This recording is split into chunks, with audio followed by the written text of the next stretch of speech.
Everyone, welcome to J chemistry. So guys, next month में अपना CSIR net का exam है, तो हम प्रिपरेशन स्ट्रेटेजी डिस्कस करें। उससे पहले इंपॉर्टेंट चीज़ ये है कि आपको जो करना चाहिए वो एक अलग चीज़ है, बट जो मिस्टेक्स नहीं करनी चाहिए, आई थिंक वो एक टीचर की रिस्पॉन्सिबिलिटी है कि आपको बताया जाए कि ये वाली मिस्टेक्स आपने नहीं करनी है। वरना होगा ये कि आप एग्जाम देने जाएंगे, एग्जाम देकर आएंगे और लास्ट में आपको रियलाइज होगा काश मैंने ये नहीं किया होता, तो शायद मेरा एग्जाम इससे बेटर होता। ठीक है, तो कुछ मिस्टेक्स मैंने यहाँ पे नोट डाउन करी है। ये मैंने अपनी लैंग्वेज में लिखा है, बट मैं आपको ना एक एक बार एक्सप्लेन करते हुए चलती हूँ अभी। तो सबसे पहले मैंने लिखा है रीडिंग बुक्स। लास्ट के हम मान लेते 30 डेज में आपको बुक्स रीड नहीं करनी है। कई बार सारे स्टूडेंट्स, क्योंकि वो पहले एग्जाम दे चुके होते हैं, उनको लगता है कि हम तो रिपीट कर रहे हैं, अपने प्रीवियस ईयर क्वेश्चन सारे कर लिए, हमने नोट्स रिवाइज कर लिए, तो हम ना लास्ट मंथ में बुक्स देख लेते हैं। तो आपको ये नहीं करना चाहिए। रीजन ये है कि देखो, अभी लास्ट मंथ में आप जो पढ़ेंगे ना वो आपके माइंड में फ्रेश रहेगा। तो ऐसा ना हो कि आप नोट्स तो एकदम साइड कर दें अपने और आपने सिर्फ बुक्स पढ़नी स्टार्ट कर दी। अब अगर बुक्स पढ़ना स्टार्ट करेंगे, क्योंकि बुक्स में बहुत सारा लिखा होता है, तो आप ना बहुत ज्यादा चैप्टर्स कंप्लीट नहीं कर पाएंगे। और ये हो सकता है क्योंकि बुक्स में तो वो तो स्टैंडर्ड बुक्स है ना, वहाँ तो सब कुछ ही लिखा है। वहाँ पे अब नेट का सिलेबस वहाँ पे पूछा जाएगा नहीं जाएगा, कोई क्वेश्चन कोई टॉपिक नेट का है या नहीं, वहाँ तो सब कुछ होता है। तो ये हो सकता है आपको ये लगे कि ये तो मैंने पढ़ा ही नहीं हुआ, मतलब बुक में दिया हो तो इम्पोर्टेंट है। बहुत सारे स्टूडेंट्स को लगता है ऐसा। तो आपको ये करना है कि आपको बुक्स नहीं पढ़नी अभी लास्ट में। आप सिर्फ इतना ट्राई करिए, अगर आपने अब ये वाली वीडियो देख रहे हैं, दैट मीन्स आपने प्रिपरेशन तो पहले से स्टार्ट कर रखी होगी।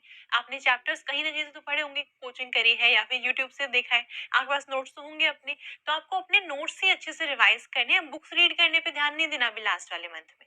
ठीक है, हाँ, लेकिन आप एक काम कर सकते हैं। जैसे सपोज करिए आपको पता है कुछ चैप्टर्स इंपॉर्टेंट है, जैसे फॉर एग्जाम्पल मैं ये बोलती हूँ हमेशा कि फिजिकल केमिस्ट्री में ना जो फॉर्मूले आप लिखेंगे नोट्स में, उन्हीं फॉर्मूले के ऊपर बेस आपको क्वेश्चंस देखने को मिलते हैं। तो बात होती है प्रैक्टिस की। ठीक है, तो आप प्रैक्टिस कर सकते हैं। अगर आपको लगे मुझे फिजिकल केमिस्ट्री बहुत अच्छी लगती है, मैंने सब कुछ अच्छे से किया हुआ है, तो मैं सोच रहा हूँ उसके अलावा क्या करूँ। मैंने नोट्स बहुत बार रिवाइज कर लिए, मैंने प्रीवियस ईयर भी कर लिए, मैंने टेस्ट सीरीज भी दे ली, साथ साथ आप दे रहे हैं और आपको लग रहा है और भी कुछ करना है, इतना टाइम आपके पास इतना है अगर, तो फिर आप ये कर सकते हैं, कुछ स्टैंडर्ड बुक्स के आप कुछ कुछ क्वेश्चन ट्राई कर सकते हैं। लेकिन फिर वहां पे आपको इतना इंटेलिजेंट होना पड़ेगा कि आप पता लगा पाए कौन सा क्वेश्चन रेलिवेंट है कौन सा नहीं है। रेलिवेंट कैसे पता लगाएंगे? जो आपने प्रीवियस ईयर क्वेश्चन अटेम्प्ट करे होंगे, वहां से आपको आइडिया लगेगा कि ऐसा क्वेश्चन एग्जाम में आता भी है नहीं आता है। ठीक है, तो बुक्स अगर पढ़नी भी है तो बहुत ही सिलेक्टेड पढ़नी है। जैसे फिजिकल केमिस्ट्री में मान लीजिए कि हमारा सर्फेस केमिस्ट्री है, आपको पता है सर्फेस केमिस्ट्री से गिने चुने टॉपिक्स है, वहां से क्वेश्चन आते हैं। तो वहां से आपको अलग अलग बुक रेफर करके अलग अलग क्वेश्चन प्रैक्टिस करने की नीड नहीं है। आपको लग रहा है केमिकल काइनेटिक्स आपने पढ़ा हुआ है, हर बार एग्जाम में पूछते भी हैं, वहां का मान लीजिए कोई टॉपिक आपका वीक है।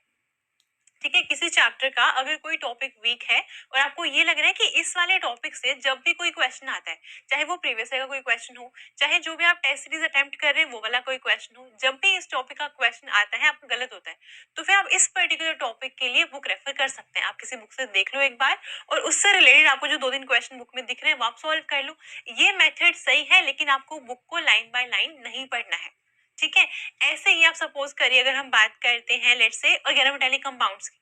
अब ना आपको पता है कुछ कुछ रिएक्शंस वहां पे पूछते हैं, है ना। आप सोच रहे हैं कि बाकी सारा पोर्शन मुझे आता है, मैंने प्रीवियस ईयर क्वेश्चन पे अटेम्प्ट करे हुए टेस्ट सीरीज में दे रहा हूँ, बट मुझे थोड़ा सा और रिवाइज करना है, कुछ रिएक्शंस मुझे देखने हैं। तो फिर आप कोई बुक रेफर कर सकते हैं। फॉर एग्जाम्पल बीडी गुप्ता जो बुक है OMC की, है ना, तो वो आप देख सकते हैं, वहां पे रिएक्शंस दिए हुए हैं, तो आप सिर्फ रिएक्शंस के लिए देख रहे हैं।